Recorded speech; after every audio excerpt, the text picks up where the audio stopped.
Convertissez-vous et croyez à l'Évangile est un appel typique du carême que nous recevions de la liturgie au premier dimanche de carême.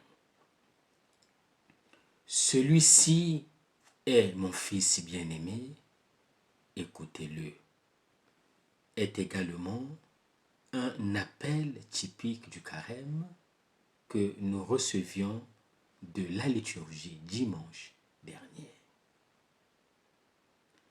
La liturgie de ce troisième dimanche est une invitation à croire.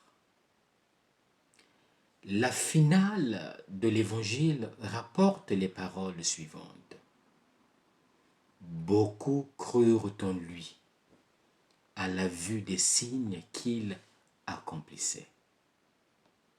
Mais Jésus n'avait pas confiance en eux parce qu'il les connaissait.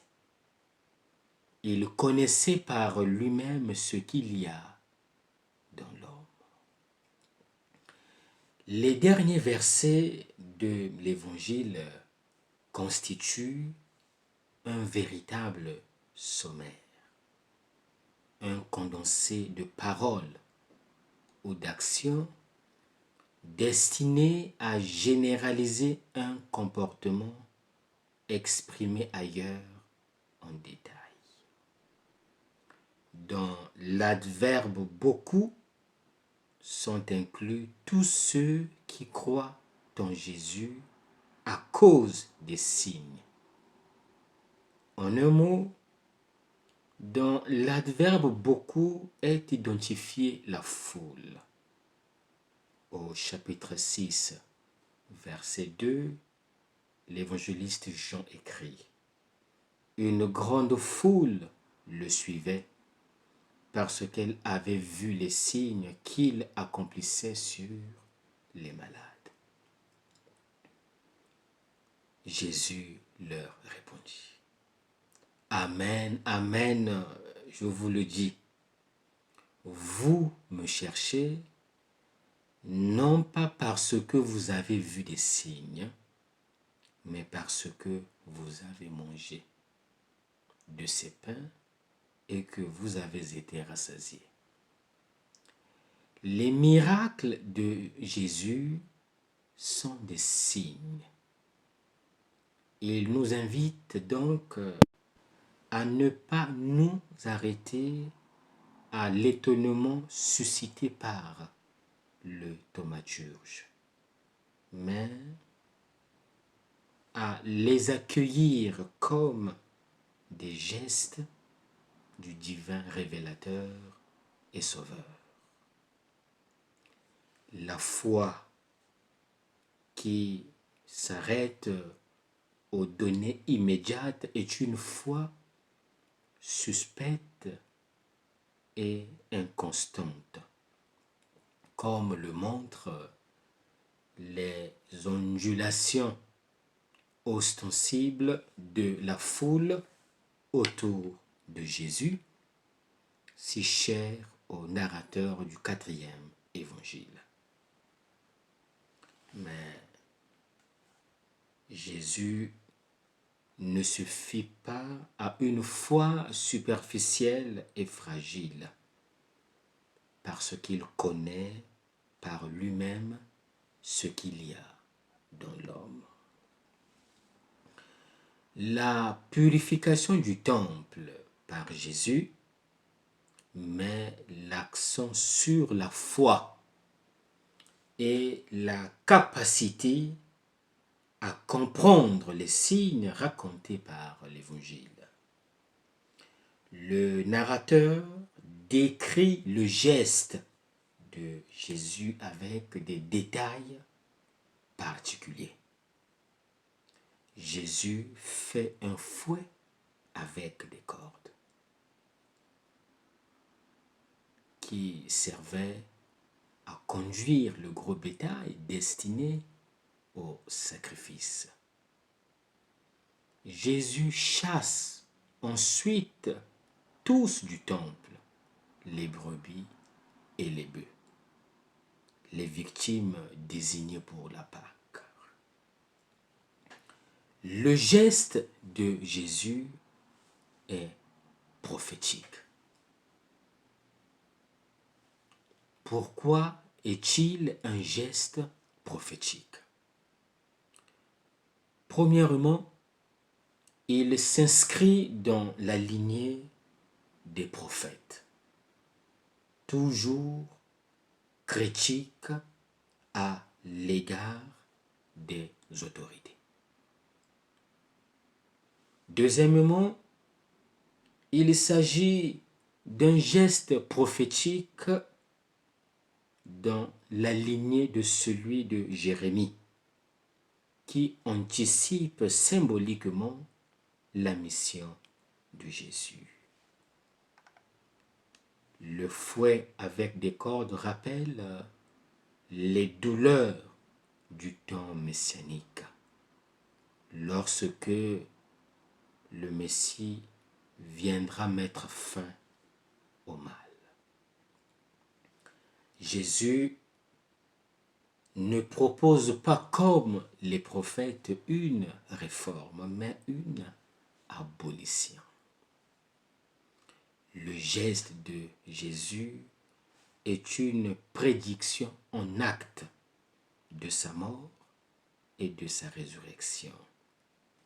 L'identité du peuple d'Israël est fondée sur l'alliance, le temple et la loi.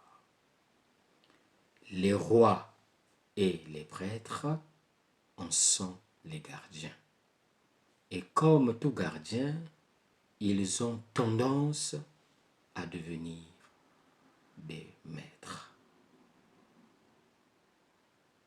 C'est pourquoi en Israël, outre l'institution des rois et des prêtres, il y a l'anti-institution des prophètes. Ce sont les prophètes qui dénoncent l'hypocrisie, le mensonge et l'oppression. Comme le ministère des prophètes, celui de Jésus n'a qu'un seul pouvoir, celui de la parole. Par elle, à Cana, Jésus inaugure la nouvelle alliance. À Jérusalem, il se proclame nouveau temple, c'est-à-dire lieu de communion entre Dieu et l'homme. Cette visite de Jésus au temple met en question notre idée de Dieu et de l'homme. Le temple est appelé par Jésus la maison de mon Père. Ce temple est identifié à son corps. La parole faite chair est désormais la tente de Dieu au milieu des hommes. En un mot, Jésus entre dans le temple et commence à le purifier, car on y célèbre ce que l'on vit. On prie comme on vit. Lex orandi, lex vivendi. En un mot, en Jésus, le temple atteint la réalité dont il est le signe. Il est le ciel ouvert sur la terre, la vision de la gloire et de la vie de l'homme. Malheureusement, il nous arrive de ne pas croire en Jésus. Notre foi doit aussi se heurter au Christ crucifié. Scandale pour les Juifs et folie pour les païens, comme nous le rappelle l'apôtre Paul dans la deuxième lecture. Nous sommes ces Juifs parce que nous dictons des normes et des conditions à l'action révélatrice de Dieu. Nous sommes surtout ces Grecs parce que nous jugeons Dieu et sa parole, au lieu de nous laisser juger par l'Évangile, parce que nous allons chercher le salut dans un savoir scientifique et rationnel, avec la prétention qu'il explique tout. Au contraire, le chrétien propose aux autres la foi dans le Christ crucifié qui est scandale et folie. Ce n'est donc qu'en retrouvant et en approfondissant la foi en Jésus que l'on peut comprendre et vivre le décalogue que l'on pourrait appeler la constitution de tout croyant, voire de tout homme. La première carte des droits et des devoirs de l'homme, comme nous le rappelle la première lecture. Quel est l'enseignement à retenir? Convertissez-vous et croyez à l'Évangile est un appel typique du carême. Celui-ci est mon fils bien-aimé, écoutez-le, est aussi un appel typique du carême. L'enseignement qui nous vient de la liturgie est le suivant. Jésus est le vrai temple. En Jésus, nous avons accès au Père et nous pouvons l'adorer en esprit et en vérité. Le Christ inaugure un nouveau culte. Jésus est le lieu du grand rassemblement des peuples. Jésus est la force d'attraction de tous les peuples. En Jésus naît le nouveau peuple, c'est-à-dire l'Église. Il nous faut prendre conscience de ces nouvelles réalités. Posons-nous maintenant la question. Sommes-nous une force d'attraction pour nos frères et sœurs? Ou sommes-nous plutôt une force de séparation? Comme Jésus, nous aussi sommes invités à renverser les faux cultes présents dans le monde, à détruire les structures de péché, les systèmes économiques qui exploitent l'homme, les systèmes politiques totalitaires et dictatoriaux, les régimes sociaux qui marginalisent la vie humaine, les structures ecclésiales qui incarnent l'hypocrisie, qui empêchent l'homme à s'ouvrir à la nouveauté de l'Évangile. Les hommes doivent donner leur adhésion à Jésus-Christ qui est le bon pasteur. Les hommes doivent être un lieu de manifestation de la logique de Dieu. Que nous reste-t-il à faire?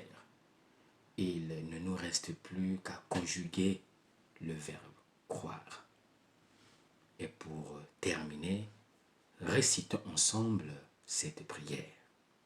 Seigneur Jésus, entre dans mon cœur comme tu es entré dans le temple. Jette à nouveau ton regard dans mon cœur, là où je cache mes soucis. là où je cache mes afflictions les plus douloureuses, celles qui me privent souvent de sérénité et de paix, celles qui me font souvent vaciller dans ma foi et détourner mon regard de toi. Visite à nouveau, Jésus, nos communautés. Réécris dans le cœur de chacun et sur nos visages les 10 commandements. Bon dimanche à tous et que Dieu vous bénisse.